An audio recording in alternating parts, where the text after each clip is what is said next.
Boa tarde, pessoal. Vamos dar seguimento, então, na trilha do Windows Phone e Windows Store. Queria apresentar para vocês o Caio.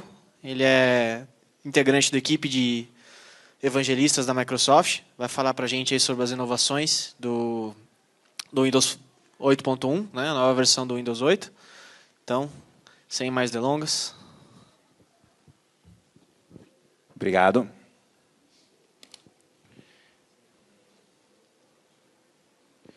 Pessoal, boa tarde. Obrigado pela presença de todos vocês aqui. Eu queria começar com um pedido de desculpas, porque esse é o título da minha apresentação, mas, na verdade, não é a apresentação que eu vou fazer. Essa é a apresentação que eu vou fazer. Quando nós estávamos conversando com o pessoal do TDC sobre esse evento, a gente imaginou que a gente poderia aproveitar informações do evento Build que teve em São Francisco no final do mês, mas eles não tinham divulgado a agenda com antecipação, e aí, quando a gente foi ver, não teve nenhuma novidade anunciada lá. Deve ter num evento futuro. Então, na prática, nós não temos novidades do Windows Phone. Se alguém estava especificamente interessado neste assunto, eu já peço desculpas então de antemão, porque nós vamos focar hoje mesmo no Windows 8.1. Como o Dorta falou, eu trabalho na Microsoft, eu trabalho numa área de plataforma, inovação, evangelismo. É uma área que a gente gera muito conteúdo, a gente atua como meio de campo com o pessoal lá da nossa sede, e a gente também apoia desenvolvedores na construção de apps. E, como eu acabei de mencionar, a gente teve esse evento agora, o Build, no final do mês passado, um evento muito bacana, onde foi feito pela primeira vez a divulgação em mais detalhes do que é o Windows 8.1. Queria fazer só duas perguntas rápidas. Eu não acompanhei todas as sessões da trilha de manhã. Levanta a mão, por favor, quem já desenvolveu uma app de Windows 8. Tá. Levanta a mão, por favor, quem nunca nem utilizou o Windows 8. 2 pessoas. 3. Ok. Bom, eu vou tentar fazer um meio termo, e vai ser difícil, porque a gente tem os dois extremos aqui na sala, mas, basicamente, o que é o Windows 8.1? Né? É um update gratuito. Ele vai vir pela Store, já foi anunciado que ele vai vir em agosto, as pessoas vão baixar ele pela Store. E ele é, essencialmente, um aprimoramento e uma otimização de uma série de funcionalidades e novidades que a gente teve no Windows 8. É muito difícil preparar uma apresentação como essa, no sentido de tempo, porque é basicamente tentar condensar, né, talvez 15 ou 20 sessões que nós tivemos lá nos Estados Unidos numa sessão só. Então, na verdade, o que eu fiz? Eu procurei pincelar aqui algumas coisas que eu achei mais ou interessantes ou emblemáticas dessa nova versão e citar rapidamente algumas outras novidades. Eu queria começar por um dos pontos mais polêmicos, né? O Start Button. A Microsoft tirou o Start Menu do Windows. Onde que a Microsoft estava com a cabeça? Sem me aprofundar muito no assunto, quem tiver interesse especificamente nesse assunto, a gente pode falar aqui depois da palestra, mas não foi uma decisão que a Microsoft tomou com base em simplesmente algo do nada. Né? A Microsoft faz uma série de estudos de usabilidade, ela filma as pessoas utilizando o Windows, isso já acontece desde a época do 95, e com base nesse tipo de estudo é que ela tomou certas decisões. Quando ela tirou aqui não está jogando, está em 2 telas, né? Espera aí, deixa eu só mudar aqui para duplicar. Deixa eu fazer a mesma. Aí vocês vão ver exatamente o que eu estou vendo aqui. Isso, perfeito. Então, quando ela tomou essa decisão, é porque ela estava tentando aqui, com a Start Screen, com a tela inicial, juntar 2 coisas que a gente faz no computador o tempo todo. Uma, disparar aplicações, e 2, ser informado pelo sistema operacional de alguma coisa que está acontecendo. Se você for observar XP, Vista, Windows 7, a gente tenta resolver isso de formas distintas, e muitas vezes de formas que não casam muito bem. Então, Balloon Tooltip, Gadget, né, Pop-up, cada aplicação inventa o seu jeito de te notificar, e o Start Menu é o caminho principal de você disparar as aplicações. Aqui a gente tenta juntar as 2 coisas. Mas, de fato, é uma ruptura. É uma ruptura que gerou muita confusão, gerou muita dúvida nas pessoas. Então, a Microsoft acabou, como vocês vão perceber em várias coisas que eu vou comentar aqui, acatando esse feedback. Isso é uma coisa muito bacana, que a Microsoft, essa postura que a Microsoft tem tido já há alguns anos, de ser mais aberta, de receber melhor o feedback, de ouvir mais. Né? Vídeo exemplo aí recente com a questão toda do Xbox. Então, a gente tem agora, sim, um Start Button. Né? Vocês estão vendo ele aqui embaixo. Não sei se está cortando o projetor. Está aqui. Só que ele não é exatamente um start menu, né? Ele é só um indicador visual de que se você apertar ali, você vai voltar para a tela inicial, e se você apertar e segurar, você tem um mini start menu. Na verdade, é um atalho aí para algumas funções de control panel, o executar, o shutdown e tudo mais. Então, queria só falar rapidamente sobre essa questão. Na tela inicial, a gente tem algumas novidades. Como vocês vão poder ver, a gente não tem mais apenas 2 tamanhos de tile, como nós tínhamos no Windows 8, que era o quadrado retangular. Agora a gente tem aquele pequenininho, como vocês podem ver, os 4 ali em cima. E a gente tem esse maior aqui, é o exemplo aqui da aplicação de clima. Muitas aplicações que estão hoje na Store não fazem uso disso ainda, obviamente, porque é uma novidade, mas a ideia é que você tenha ainda mais controle, né, de como você quer customizar a sua tela. Ou seja, aquilo que é importante para você, você aumenta, aquilo que não é importante, você diminui. Essa não é a única mudança que a Microsoft fez nesse sentido de dar para o usuário mais controle, dar para ele mais autonomia na tela dele. Antigamente, né, na verdade, atualmente, quando você está, porque o 8.1 não foi lançado ainda, atualmente, quando você instala uma aplicação do Windows Store, ela automaticamente vem para a tela inicial. Tá? Isso não acontece mais. Agora, ela vai aparecer na tela de All Apps, que você pode acessar apertando aqui, fazendo um movimento para cima do meio da tela, né? São todas as apps aqui, então aqui ela vai ter, você pode mudar a forma que ele está ordenando, ele vai te destacar aqui com o new aquelas que são as novas. Você tem que vir explicitamente aqui e dar um pin para ela realmente aparecer na tela inicial. Então, isso também é com base em feedbacks, porque a pessoa ia, às vezes, testando muitas apps, e quando ela se dava conta, ela estava com 40 ícones, 40 tiles ali, e ali é uma coisa cansativa de você ficar, esse eu quero, esse eu não quero, eu vou tirar. Então, faz mais sentido que você ponha aquilo que realmente é, você cria os atalhos que você realmente vai usar. Isso é o que está um pouco por trás dessas novidades. Teria mais alguns detalhes para a gente falar aqui, mas eu não quero me estender demais num único assunto, então, vamos voltar aqui para o...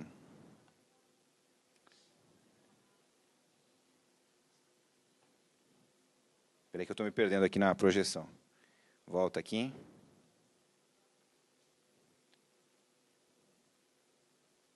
Acho que agora ele vai automaticamente já acertar, porque ele está jogando o PowerPoint para lá, né? É isso? Espera aí.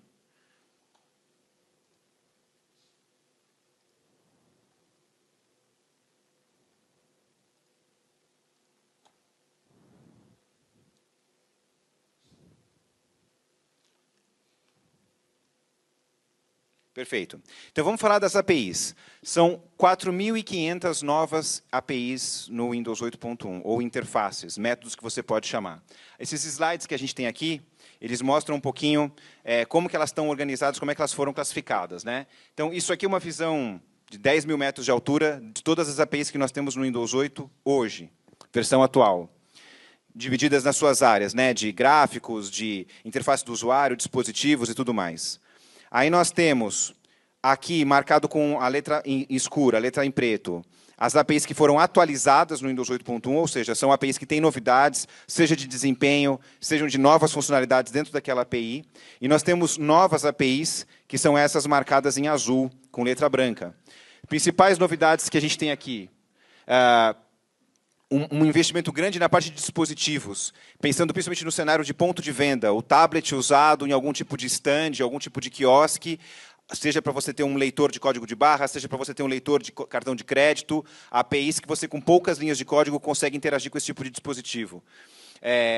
APIs para você interagir com dispositivos Bluetooth, USB, aqui no Brasil um pouco menos, mas lá nos Estados Unidos está tendo uma certa febre, né, desse tipo de dispositivo. A tendência é que isso venha para cá um pouco depois, desde brinquedinhos USB até dispositivos de medição de coisas de saúde, de batimento cardíaco, esse tipo de coisa.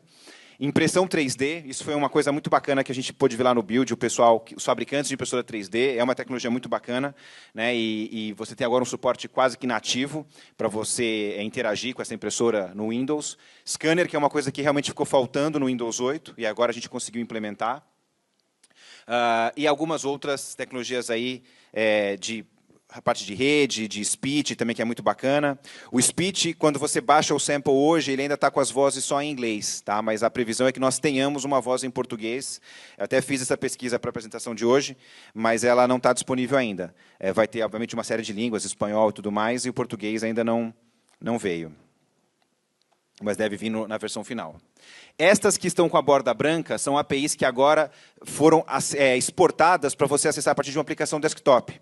Então, o investimento maior, claro, que foi nesse mundo, vamos chamar assim, moderno, né, é o nome que a Microsoft tem usado, o antigo Metro, mas também teve investimento no desktop, investimento em resolução de DPI, no próprio DirectX, e investimento em você poder acessar algumas APIs do Windows Runtime a partir de desktop. Então, em alguns casos, nos casos em que fizer sentido você trabalhar com a aplicação desktop, você tem aí mais recursos para você utilizar. Bom, vamos entrar agora mais em algum detalhe de alguns pontos que eu queria destacar aqui com vocês. Primeiro é a parte de Views e Windows, né? Uma coisa que a gente derrubou foi essa barreira que nós tínhamos, de uma certa forma até um pouco artificial, daquele divisor quando você estava trabalhando com aplicações modernas, né? Quer dizer, você está usando o Windows, você vai disparar uma aplicação moderna. Por padrão, ela vai ocupar a tela cheia, a tela toda. Isso está dentro do conceito de você criar aplicações imersivas e tudo mais. Aí você quer dividir essa tela com uma outra aplicação. Você tinha aquela opção do Snap, né? Você puxa a aplicação para o lado, ela ocupa mais ou menos 3/4 da tela, a aplicação principal, e a aplicação menor vai ocupar 1/4 da tela. A experiência que nós tivemos desde o lançamento do Windows, que está fazendo aproximadamente 8 meses, é de que a visão Snap hoje ela é uma obrigação, né? Ela é algo mandatório para você submeter uma aplicação. Você pode até colocar, por exemplo, um logo apenas. Muitos jogos fazem isso, né? Não dá para você jogar naquele espacinho da tela. Então você põe lá o logo do jogo. O que você não pode é submeter uma aplicação onde fica o título cortado, uma lista que seria horizontal que está cortando pela metade. Isso, a aplicação vai ser rejeitada. Então você tem duas alternativas. Se é uma aplicação que faça mais próxima de um jogo, alguma coisa assim, ou que use da tela toda, você bota um logo, você bota uma mensagem orientando o usuário a aumentar a tela para ele usar, ou você realmente transforma os elementos visuais, aquilo que era horizontal vira vertical, diminui um pouco a margem e você consegue dar uma visão para ele. Mas o que a Microsoft percebeu é que, na prática, existe uma família de aplicações que realmente se encaixa bem no Snap, que é caixas de mensagens, leitores de notícias estilo feed, um player de música, né? Alguma coisa de rede social. Essas aplicações fazem sentido. Então, o que ela fez agora? Ela tornou o Snap View opcional. Você não vai mais ser obrigado a implementar Snap View, ela passa a ser algo opcional. E, junto com essa mudança, tem nesse exemplo que vocês estão vendo aqui, né? Eu não estou mais limitado a ter 2 aplicações. Eu posso ter 3, eu posso ter 4. Na verdade, o limite passa a ser a resolução que você tem. E ele trabalha muito melhor com múltiplos monitores. Algo muito difícil da gente mostrar aqui, né? Eu teria que ou virar o tablet para vocês, ou a gente tem um segundo monitor. Não dá para mostrar isso muito na prática, por isso eu capturei algumas telas, achei que seria mais fácil visualizar. Mas você pode ter, por exemplo, uma aplicação desktop, um Visual Studio, um Photoshop, um Excel, alguma coisa aqui, e 3, 4 aplicações modernas no outro monitor, para você acompanhar alguma coisa, ou vice-versa. Você pode, na verdade, intercambiar isso da forma que você quiser. Tem aqui alguns outros exemplos que a gente pode mostrar, né? Então, aqui nesse exemplo, tem lá um Excel, tem uma aplicação de mapa, e lá no cantinho tem uma aplicação de notícias. E, na verdade, são 4 aqui nesse exemplo, né? Tem aqui a aplicação de clima no cantinho esquerdo. Então, na verdade, até está se aproximando um pouco do que nós sempre tivemos no Windows, né? Que é você ter quantas janelas você sempre quis, mas que sempre foi uma funcionalidade muito mais usada por quem tem familiaridade com o mouse e com a interface. Talvez para esse público aqui seja algo até muito natural, né? Deixa eu aqui, né, eu colocar 3, 4 janelas aqui no computador, eu vou deixar essa aqui no canto. Isso para a gente faz com muita naturalidade. Não é o que a gente tem no usuário médio. O usuário médio muitas vezes não entende que ele pode ficar mexendo na janela, os comandos que ele pode usar, ou mesmo os atalhos do Windows que ele pode usar, né? Tecla Windows para a direita, tecla Windows para cima, maximiza, esse tipo de coisa. Então, com isso aqui, a ideia é trazer essa multitarefa, né, esse comportamento multitask, para usuários que não necessariamente têm um perfil técnico. E aí, com isso, tem essas mudanças que eu estou comentando com você. E aí, existe, claro que um trabalho a mais, uma vantagem e uma desvantagem do ponto de vista de esforço de desenvolvimento, né? Hoje, vou fazer uma aplicação, eu tinha que pensar basicamente em 4 views da minha aplicação. Ela em tela cheia, landscape. Ela em tela cheia, portrait, né, a vertical. Ela no modo snap e ela no modo fill, que é quando eu tenho só os 3/4.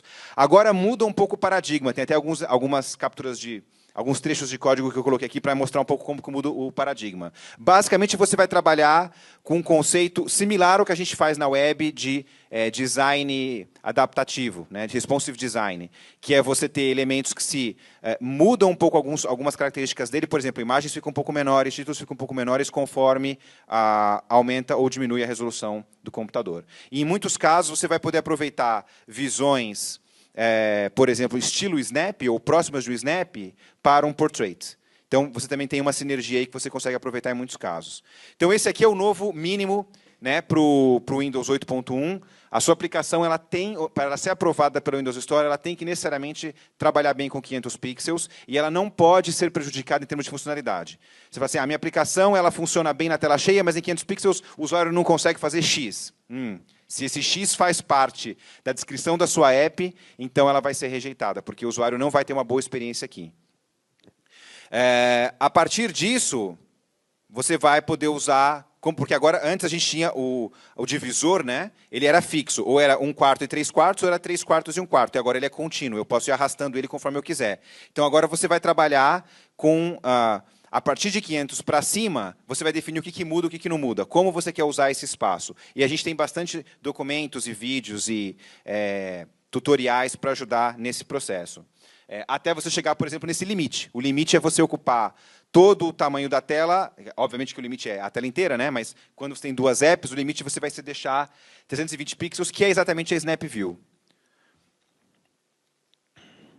Um ponto que é uma dúvida muito comum é por que 500 pixels? Né? De onde vem esse número mágico? A verdade, o racional da Microsoft foi o seguinte, a gente tem, por resolução mínima, para um dispositivo ser aprovado, ser homologado como Windows 8, 1024 de largura, 1024 por 768. Então, 1024, eu consigo pôr duas janelas de 500 pixels e sobra 24 para o divisor. Então, é daí que vem esse número. Tira os 24 do divisor, 1000 dividido por 2, 500 para cada app, para você ter duas apps ocupando a tela meio a meio.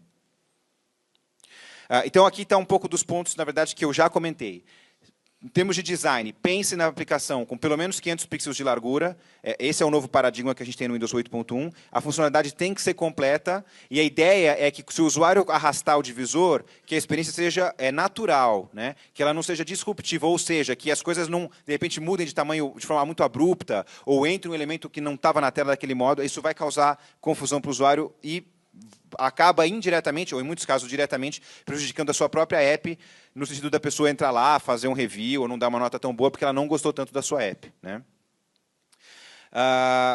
Que mais? Um bom ponto de partida é o Windows 8 Field Layout. Então, se você já tem uma aplicação de Windows 8 hoje, a partir do Field Layout, em geral, você já pode aproveitar muita coisa, nesse sentido do código mesmo, de como trabalhar nessas diversas larguras. Né? E, como eu já tinha comentado, o layout tem que se adaptar. Você não pode também fazer uma aplicação, né, que você tem um espaço de tela aí gigante, mas você está usando ali só o cantinho superior esquerdo. Isso aí não faz sentido nenhum. Tá? Aqui tem alguns exemplos de código. Então, aqui os exemplos eu estou usando, vou ter tanto do XAML, né, C# como HTML com JavaScript. Então, quando você está trabalhando com o XAML, no arquivo XAML ou XML, que define a interface, geralmente você vai ter essa estrutura. Claro que aqui é uma estrutura, é só o esqueleto dela, né? Mas geralmente você vai ter aqui, por exemplo, um layout primário, e dentro desses elementos storyboard você vai definir que elementos visuais que você tá colocando ali, o que você vai mudar, na verdade. Né? Isso aqui vou aumentar o tamanho disso, vou aumentar o tamanho daquilo. Que propriedades, que estilos você está alterando nesse momento. No Code Behind, hoje, a gente trabalha com esse tipo de estrutura. Né? Então, eu trabalho, na verdade, com values. Quando você tem esse evento, que é disparado pelo sistema operacional, de que o usuário fez alguma mudança na tela, você associa uma função para tratar esse evento, né, um handler, e aí, quando essa função, esse método é chamado, você faz esse teste. Eu estou no field? Agora que eu estou no field, eu sei que eu estou ocupando 3/4 da tela. Opa, então eu já sei que eu vou, né, ir para o meu estado primário, blá, blá, blá, o que eu vou fazer? Agora, muda o paradigma. Você vai trabalhar com esse tipo de lógica. Se o meu tamanho for maior do que 500, então eu faço isso. É uma mudança simples, né? Mas ela muda o jeito de pensar quando você está falando dessa questão toda de design. Só para a gente fechar esse assunto, poder ir para o próximo, aqui está mais ou menos o equivalente em JavaScript, na verdade em CSS. Né? Quando eu faço uma aplicação em HTML5 para o Windows 8 ou Windows 8.1, eu defino os meus estilos no arquivo CSS3 e eu trabalho geralmente com os media queries. Então, se eu tiver um estado field, eu vou definir aqui, né, tamanhos e estilos visuais, e agora eu vou trabalhar com a largura mínima de 500 pixels. Tem mais aqui algumas informações. A verdade, acabei me antecipando um pouco, acabei falando do Snap View primeiro, mas aqui ele está explicando um pouco do Snap View que eu já falei. Ele é opcional agora, é 320 pixels. Ele é muito aplicado para listas, inbox, acompanhamento de feeds, status de alguma coisa, redes sociais, players de música. Ele não precisa ser a funcionalidade completa, mas ele tem que ter as funcionalidades principais. Não faz sentido eu botar uma app de música no Snap View se eu não posso trocar de trilha, por exemplo, né? Trocar de faixa. Então, esse tipo de coisa parece óbvio falando, mas às vezes na prática a gente acaba ignorando certos aspectos. Então, aqui só está comentando alguns pontos a mais. As recomendações de design são exatamente as mesmas do Windows 8, só muda a forma que você trata isso. E você especifica isso no manifesto. Tá? Você vai no manifesto, que é aquele arquivo XML que você tem no seu projeto, e você diz, o meu mínimo não é 500 pixels, o meu mínimo é 320, ou seja, eu suporto o Snap View. Existe aqui só uma informação interessante de passar para vocês, que é o modo de compatibilidade. Se você tem uma aplicação Windows 8 hoje, e você roda ela no Windows 8.1, e você, como desenvolvedor, não mudou nada nela, você não recompilou, você não direcionou ela para o Windows 8.1, ela roda no que a gente chama de modo de compatibilidade. Em relação especificamente ao Snap View, ele vai criar estas bordas pretas aqui. Tá? Entre 320 pixels e 500 pixels ele vai criar isso. A partir do momento em que você atualizar, aí você decide se você suporta ou não, aí passa seu comportamento que eu descrevi até agora. Tá ok? Legal. Então, eu vou passar aqui um pouquinho para a gente poder compensar um pouco o atraso no começo. E só fazer um último comentário, que é o seguinte. Lembre também, né, eu estou focando aqui nessa minha apresentação um pouco mais na parte da tela e dos estados visuais, que agora não são mais estados, e sim é uma coisa mais, um comportamento contínuo. Mas lembre-se também dos controles, obviamente, né? Então, dependendo de cada largura ou de cada faixa de larguras, você vai precisar se preocupar com a barra de navegação, barra de comandos, os diálogos, os flyouts, para que eles se comportem de forma equivalente. É um trabalho, é um esforço a mais para o desenvolvedor, sem dúvidas, mas ele tem a sua recompensa. Né? Quando você realmente utiliza uma app que tem esse cuidado, a experiência é muito bacana. É uma app que responde bem, é gostosa de usar em vários tipos de situação, ou seja, se você virar o dispositivo, se você quiser dividir a tela, as coisas realmente funcionam bem, e quando você percebe esse efeito final, é que você vê o valor desse esforço e o motivo de você ter esse esforço. Vamos falar um pouquinho mudar aqui o assunto, vamos falar um pouquinho da parte de comunicação de apps a apps. Né? As apps que rodam na Windows, que você instala da Windows Store, elas rodam dentro do Windows Runtime, elas rodam essencialmente num sandbox, né? Dentro do seu espaço isolado. Então, foi muito comum, principalmente durante o beta, e até hoje é um pouco comum, mas acho que conforme as informações vão divulgando, as pessoas vão naturalmente conhecendo um pouco mais. Mas muito, muito comum durante um bom tempo essas perguntas do tipo, como é que eu faço uma aplicação moderna conversar com uma aplicação desktop? Principalmente de quem já tem experiência em desenvolvimento de Windows versões anteriores. Né? Você trabalhar com Windows Messages, né? Uma aplicação manda uma mensagem para outra. Desde um comando básico do tipo minimiza ou maximiza, até mensagens customizadas, né, que dizem respeito ao que aquela aplicação trata. Esse tipo de mecanismo, que historicamente sempre fez parte do Windows, ele vem sendo, desde o Windows Vista, de certa forma, desestimulado. Tá? Por uma questão muito simples, segurança. Né? É uma das principais formas com que os softwares maliciosos, vírus, worms, cavalos de Troia e afins, usam para tomar conta da máquina ou para ludibriar o usuário, né? Jogar uma janela para ele falando assim, seu computador está com vírus, clique aqui para atualizar, fazer um scan. E o usuário sai clicando ali e só está, na verdade, autorizando a instalação de mais coisas. Né? E deixando a máquina dele cada vez mais comprometida. Então, se a gente for analisar desde o Vista, quando a gente começou com o isolamento de processos, né, aquela questão de você ter as sessões distintas, sessão 0 é o que roda os serviços da máquina, sessão 1 é o que é o usuário, uma série de mudanças para tentar coibir isso. E o Windows 8, na verdade, não vou dizer um resultado final, porque não estamos no final, obviamente que o Windows vai continuar evoluindo, mas ele é mais um estágio nessa progressão. Né? Então, o que a gente fez para o Windows 8, para quem já utilizou isso, basicamente você trabalha o quê? Com contratos. Contratos é a forma com que as aplicações conversam no Windows 8. Então, você tem o contrato de share, que é um dos mais comuns, eu vou falar sobre ele aqui, né? De você compartilhar informações entre apps. Ou você tem o contrato de busca. Se você é uma aplicação que você se registra com esse contrato, se eu não estou na sua aplicação, eu estou no Windows e faço uma busca, o seu ícone aparece. Então, eu posso, a partir de um termo de busca, ir para a sua aplicação. E tem, na verdade, vários outros. São mais de 15 contratos, se você incluir aqueles menos conhecidos como Play To, que é você jogar uma mídia, um áudio, um vídeo diretamente para um dispositivo, para uma televisão, ou aqueles que trabalham com, com os arquivos, né? Abertura de arquivo, salvamento de arquivo e tudo mais. Então, esses aqui, super resumidamente, é o que a gente tem no Windows 8. Né?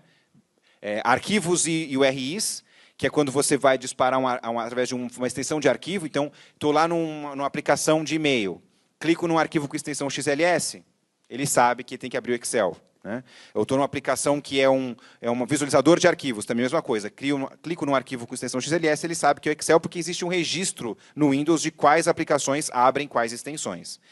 O RIs é um pouquinho menos conhecido. O RI é o equivalente, é usado muito o HTTP, obviamente. Né? Então, você tem lá o HTTP //www alguma coisa, o Windows... ele olha para aquele HTTP e fala assim, quem é a aplicação que trata HTTP? Aí ele vai falar, é o browser. Então, eu vou abrir um browser nesse link. Mas você pode criar os teus protocolos, né? as suas URIs. E aí, uma app pode chamar a outra. Então, eu posso criar minha app, //, e aí, da app número 1, eu clico em alguma coisa e ele automaticamente, né, ele usa essa string, o texto que vem depois da URI, como uma referência de onde entrar na outra app. Eu já posso cair diretamente numa página de conteúdo. O share, que é compartilhar, e os speakers, que é para você trabalhar com arquivos e pessoas. O que foi alterado aqui no Windows 8? Né? Deixa eu sair daqui um pouquinho. Se eu vier aqui... deixa eu voltar aqui para projeção duplicada.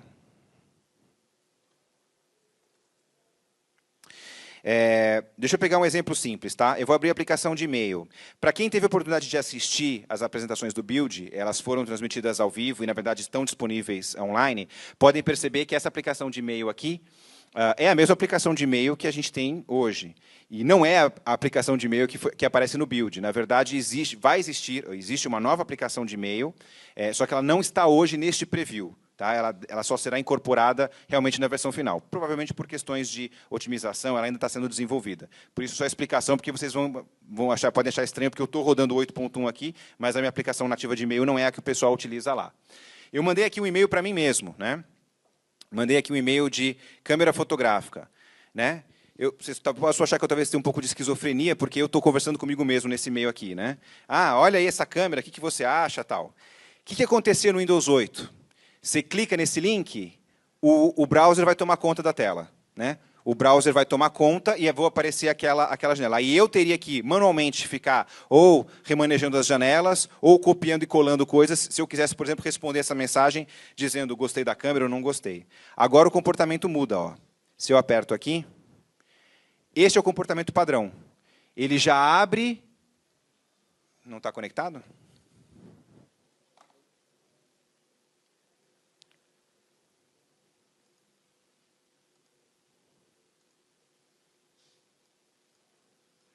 Não sei se... Estou achando que aqui no Stadium a rede da Global Code aqui não está aparecendo. Então, vou ficar devendo aqui o link. Eu não quero, a gente está bem em cima do tempo e tem bastante coisa para falar. Mas, basicamente, ele carregaria aqui a página web. Aí eu poderia fazer literalmente um multitask, né, com esforço zero. Eu simplesmente cliquei no link e ele já mostrou isso para mim. Agora, em alguns casos, pode ser que você queira influenciar isso. Por exemplo, se... eu tenho uma aplicação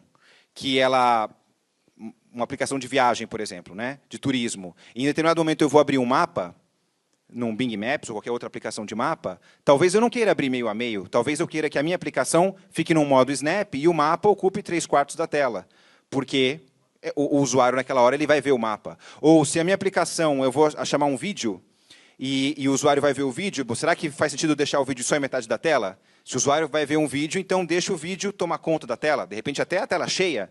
Então, eu vou ter vários casos. Eu posso ter os casos em que eu quero dar a tela completa para essa aplicação que eu estou chamando, ou que eu quero dar uma parte da tela, ou que eu vou dar uma parte da tela, mas eu quero dar parte menor para essa aplicação. Estou chamando alguma coisa de instant messaging. Bota lá esse cara num Snap que tá bom. Não preciso que ele ocupe meia tela. Então, tudo isso é configurado aqui no Visual Studio. Deixa eu abrir aqui ele rapidinho, mostrar para vocês. Eu tenho um projeto aqui. Recent Projects, Launching. Esse é um dos samples que estão disponíveis. O pessoal comentou isso nas sessões anteriores aqui da trilha, né?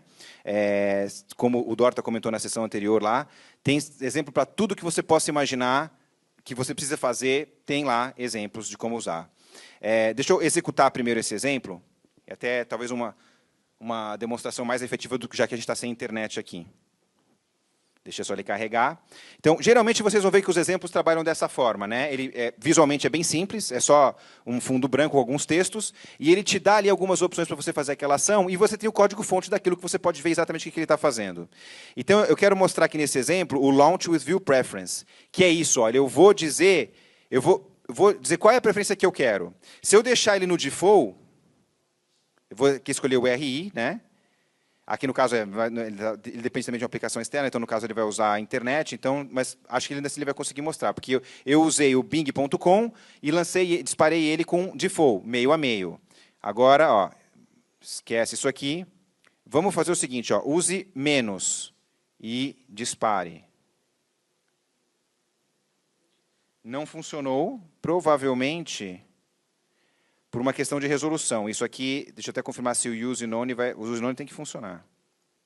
Isso. Então, o que acontece? Isso aqui eu nem tinha testado nessa resolução, mas até teve um lado bom que me ajuda a explicar um ponto importante. Vocês viram que ele usa o nome preference. Você não tem como garantir que aquele comportamento vai ser executado. Você está dizendo basicamente o seguinte, eu como fonte, eu digo assim, eu quero usar menos, quero usar metade, quero usar mais, não quero usar nada. A outra app, a app que você está chamando, ela também pode ter preferências dela. Ela pode dizer, eu quero usar menos, quero usar mais. Aí o Windows, nessa hora, ele vai pegar as suas preferências fonte, as preferências do alvo, vai olhar qual a resolução da tela, quantas apps já estão na tela e qual a orientação do dispositivo. Se for um tablet, ele pode estar em portrait. E aí ele vai tomar uma decisão com base nisso. Aí tem um algoritmo que toma essa decisão.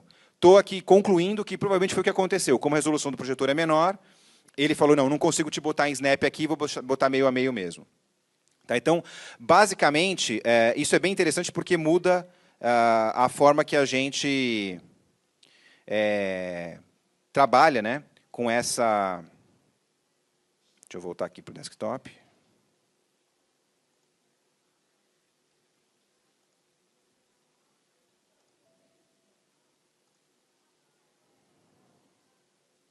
Ele está estranho aqui, né? Ele está cortando.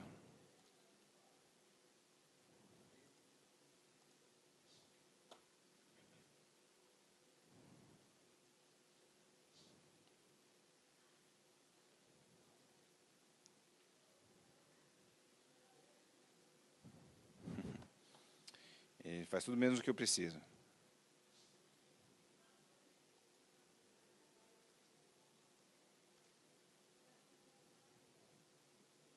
Só um instantinho que a gente já vai voltar. Aqui. Perfeito. Ok. É isso aí. Então, vamos ver como é que é o código nisso, né? Como é que é a diferença de código para eu trabalhar com um ou com outro? Código no Windows 8, código no Windows 8.1. As duas são 0. Na verdade, o código ele é exatamente o mesmo. Em termos de eu disparar uma aplicação. O launch em si, ele é igual, ele é idêntico. Aonde que existem as mudanças? Quando eu quero começar a influenciar o comportamento. Em outras palavras, se para mim o meio a meio atende, não precisa fazer nada. Ah, não, agora eu quero mudar um pouco, eu quero usar esse use less, use more, alguma coisa assim. Aí, então, é que você vai ter alguma diferença. Eu já comentei sobre quando você deve influenciar, né? Então, por exemplo, você prefere um tamanho diferente porque você vai usar um mapa, você vai usar um vídeo, ou você é um instant messaging, alguma coisa do tipo, ou simplesmente porque o multitasking não é necessário. É vídeo, eu vou jogar o cara para o vídeo para ele ver na tela cheia. Então, a forma que você configura isso é diferente. Tá? Se você é a app fonte, você configura isso em tempo de execução usando esse cara aqui, Desire Remaining View. Tem até o... Poderia mostrar aqui no Visual Studio, mas eu vou pular um pouco essa parte em função para a gente não passar muito do tempo. Mas, basicamente, é em tempo de execução. Tem lá um enumeration, que é o View Preferences, e você diz qual que você quer usar. Se você é um alvo, você determina isso no manifesto, né? Que faz sentido, porque o alvo não necessariamente está rodando. Então, eu não tenho como executar um código antes de chamar a app. Então, ao chamar, ele vai olhar no manifesto e falar, opa, esse cara aqui, quando ele é chamado via launch, ele diz que ele quer usar menos tela. Aí, ele leva isso em consideração. Então, ficou bem mais interessante, ficou bem mais... A usabilidade, a experiência de usuário ficou bem mais bacana. Teve algumas modificações também na parte de share. Tá? Eu vou passar um pouquinho rápido também nessa parte, porque eu quero falar da Windows Store ainda. Mas não vou pular totalmente, só vou falar um pouco mais rápido. Basicamente, quando você faz um share, é quando você compartilha alguma coisa entre apps. Estou num site web, faço compartilhar, ou estou numa aplicação de fotos e compartilho aquela imagem. Este elemento que você compartilha é o Data Package. Data Package é o nome desse pacote. E ele tem no Windows 8 algumas propriedades que você determina. O título, descrição e thumbnail. O que muda no Windows 8.1? Bom, primeira coisa que muda. Se você não fizer nada, se você não compartilha nada na sua app, por default, você já vai compartilhar duas coisas. Que é o link da sua app para a Store, isso já tem no Windows 8, né? Você compartilhar o link da app na Store, e uma screenshot. Isso daí é uma novidade. Então, você pode ter um recurso de capturar uma tela e compartilhar da aplicação. Mas a maior mudança são em propriedades novas, em que você compartilha o ícone da aplicação. Qual que é a ideia aqui? É você ter uma referência de qual aplicação te chamou. Então, vou pular o exemplo para a gente poder falar de outros assuntos, mas basicamente é o seguinte, eu compartilhei numa aplicação, por exemplo, de browser ou de e-mail. Ele não só leva lá o texto e a fotinho ou thumbnail, ele leva também uma referência, olha, essa informação veio da app tal. De forma que é um caminho de volta para o usuário, ele consegue voltar depois para a sua aplicação. Então, você, entre aspas, não perde totalmente o usuário. Tem lá um atalhozinho, um jeito dele voltar para você. Tá? Do ponto de vista de cativar o usuário e manter ele imerso na aplicação, isso faz bastante diferença. E outra coisa que a gente percebeu também é essa diferença de Web Link e Application Link. Muitas aplicações elas têm um conteúdo dentro delas, texto, imagens, etc., que também existe numa página web. E hoje, você vai compartilhar, você tem que escolher, eu estou compartilhando o conteúdo dentro da app ou eu estou compartilhando uma página web. E não tem resposta certa, porque se eu compartilho web, a vantagem é que eu abro no browser, é uma coisa que eu abro até em outras plataformas, não preciso nem estar no Windows para abrir. Só que eu perco totalmente o vínculo ou aquele conteúdo mais rico que eu teria na app. Se eu compartilho o conteúdo da app, eu tenho que abrir dentro da app. Então, eu só estou falando do Windows 8. Então, é difícil isso para o desenvolvedor, né? O que é o meu cenário mais usado? Muitas vezes é difícil de você dizer. Então, agora você tem os dois. Você pode trabalhar com compartilhamento de web ou app link. E aí ele sugere dois conceitos de sharing, o share de cliente e o share de cloud. Em outras palavras, pensa no seu cenário principal de compartilhamento. É alguma coisa que vai para fora da máquina? Usa o conceito de cloud sharing. É alguma coisa que o usuário mesmo vai usar depois na própria máquina? Exemplo, a aplicação nova de reading list, que você guarda lá atalhos para coisas que você quer ler, usa o client sharing. Tá? Bom, vamos passar aqui rapidinho, porque senão realmente a gente vai... Se alguém quiser interesse especificamente nesse assunto de sharing, me procura, por favor, depois, e eu explico um pouco melhor, porque eu sei que eu estou passando bem rápido isso aqui. Eu queria deixar esses 10 minutos que a gente tem, agora 8, acredito, para falar da Windows Store. Tá? Porque a Store mudou bastante nessa versão do Windows 8.1. Quando a Store foi anunciada lá atrás, no evento Build, que teve em setembro de 2011, as palavras-chave, ou palavras de marketing, vamos dizer assim, que a Microsoft usou na época, foram essas aqui. Mas não são só palavras de marketing. Né? A Microsoft tem demonstrado que isso é importante para ela. Deixa eu explicar rapidamente o que a gente quer dizer com isso. Transparência, porque você... Está faltando um N ali, né? Porque você consegue ver aonde que está a sua aplicação no processo de submissão e de certificação, em que etapa que ela está. Flexibilidade, também já foi comentado na trilha de hoje. Você não precisa usar o 3070 da Microsoft. Se você tem a cobrança do usuário, se o usuário compra a app pelo seu site ou pelo seu mecanismo, a Store pode ser simplesmente um mecanismo de download. Tá? Então, a Microsoft vai ter o 30% da sua app apenas se a pessoa está pagando a app pelo site da Microsoft ou pelo mecanismo da Microsoft. Isso é uma vantagem competitiva nossa, porque não existe isso em outras stores.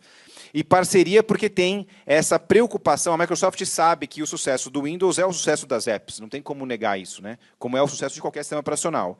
Então, ela tem feito e está fazendo ações especificamente para que os desenvolvedores tenham sucesso. Aquela história do 80-20, dos $25.000, né? O processo todo de promoção que ela tem na Windows Store e outras questões.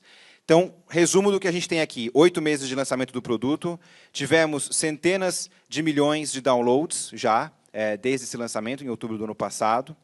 A gente está próximos de 100 mil aplicações na Windows Store, presente em mais de 200 países. A cada release que a Microsoft fez, ela ia aumentando essa lista de países, né? Developer Preview, Consumer Preview, Release Preview, o Windows Final, agora o Windows 8.1. A gente está com um tempo médio de certificação de 2,2 dias. Tem muita gente que vai olhar para isso aqui e falar assim, nossa, então eu estou na ponta errada da escala. Acontece. Eu mesmo acompanho muitos casos em que a pessoa fica, às vezes, 5, 6, 7 dias, 10 dias. Existem essas exceções, né? Mas, ao mesmo tempo, a gente tem aplicações que são aprovadas, às vezes, no mesmo dia. Então, por isso que a gente tem essa média, tempo médio, de 2,2 dias.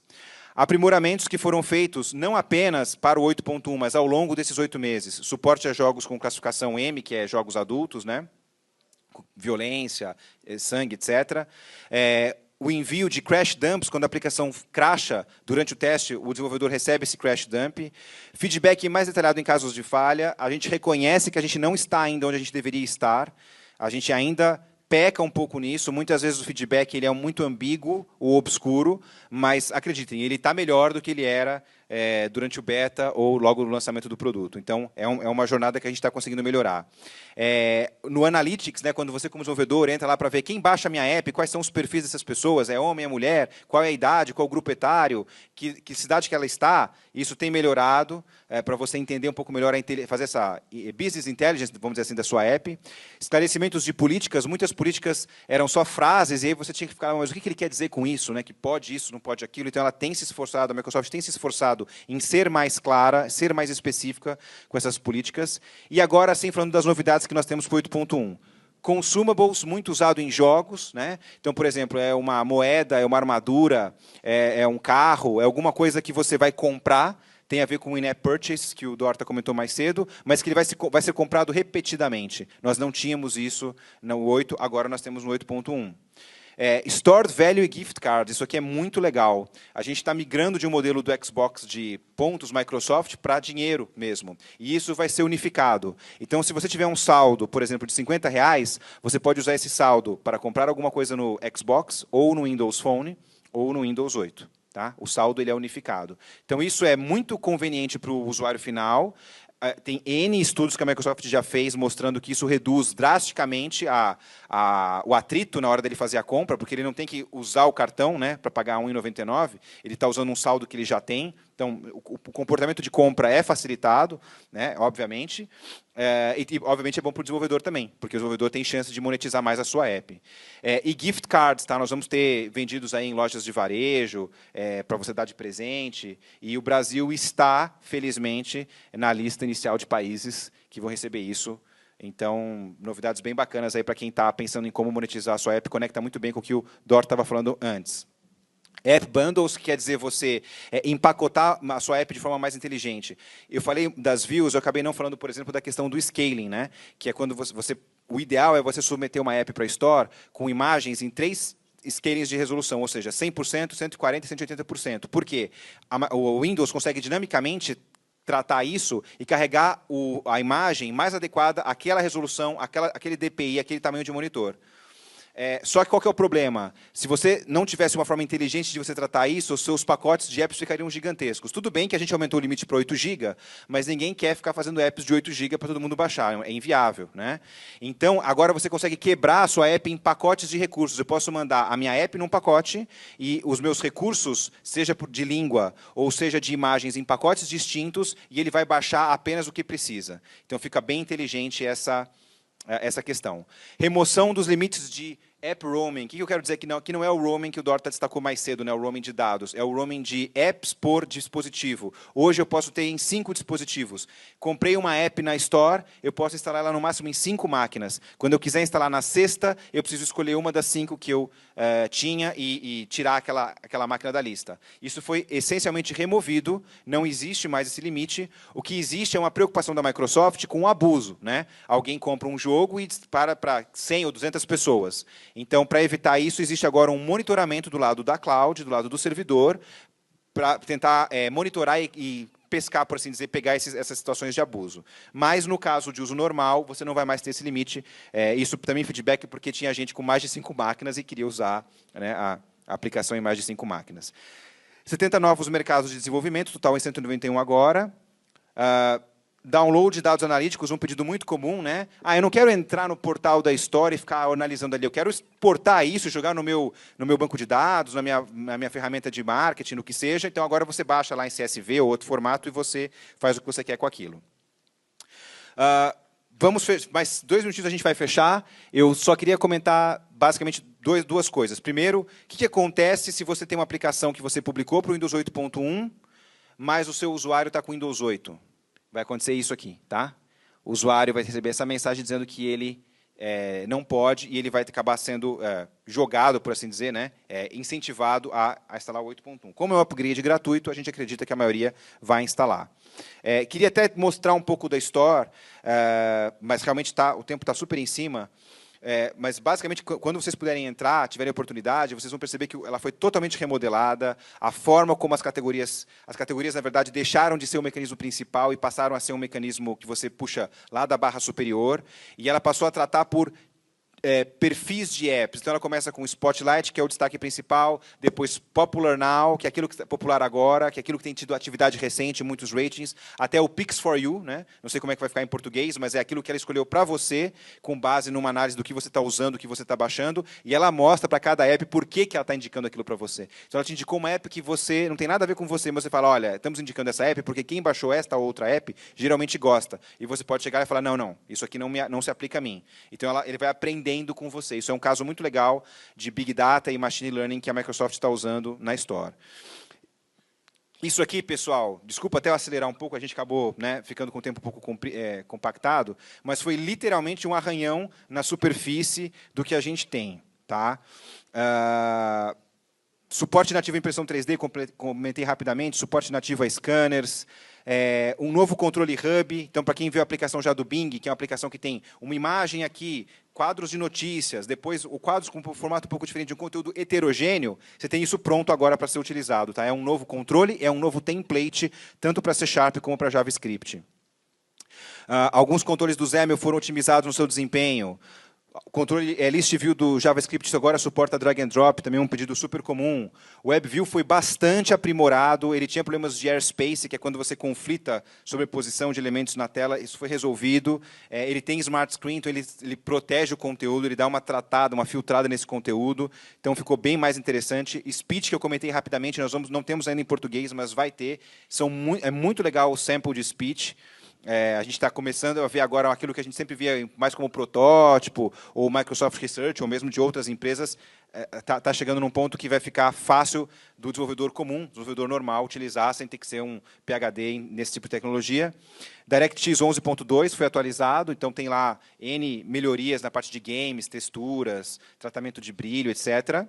E o IE11 também, que foi otimizado. Na verdade, o principal movimento que a Microsoft tem feito com o Internet Explorer é se aproximar do W3C. Isso já desde o IE8, depois 9 com um pouco mais de força, 10 e 11, para realmente ser um browser moderno e não ter o problema que a própria Microsoft causou com o IE6 lá atrás, que é assunto para uma outra palestra. Bom, acho que foi tudo aqui, né? Não sei, depois não conheço aqui a logística, como é que a gente pode disponibilizar esse material para vocês. O PPT vai ser público, não tem problema nenhum, não tem nada restrito nosso aqui. Eu deixei depois uma série de links que a gente tem de documentação, guia de produto, referências, os samples, o próprio Visual Studio 2013, que pode ser baixado também o preview dele gratuitamente. Tá? Vamos ter que encerrar. Muitíssimo obrigado pela presença de vocês.